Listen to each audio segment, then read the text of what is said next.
പ്രിയപ്പെട്ടവരെ, ഞാൻ ഇന്നുള്ളത് കണ്ണൂർ ജില്ലയിൽ പള്ളിപ്പോയിൽ നിന്നും 600 മീറ്റർ അകലെ സുബ്രഹ്മണ്യം കോവിൽ ബസ് സ്റ്റോപ്പിൻ്റെ അടുത്ത് ഒരു വീട് വിൽപ്പനയ്ക്ക് വന്നിട്ടുണ്ട്. അതുപോലെ ഈ വീട് സ്ഥിതി ചെയ്യുന്നത് ചമ്പലോട് പഞ്ചായത്തിലാണ്.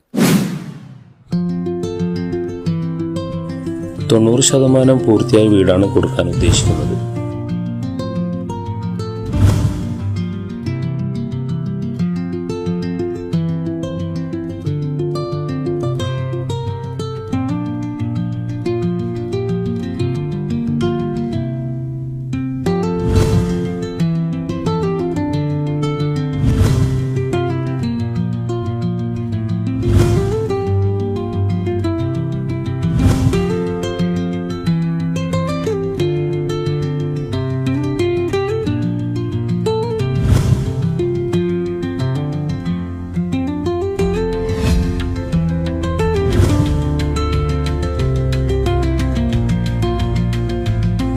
വീടിനെക്കുറിച്ച് കൂടുതൽ അറിയാൻ ഈ കാണുന്ന നമ്പറിലേക്ക് കോൺടാക്ട് ചെയ്തോളൂ.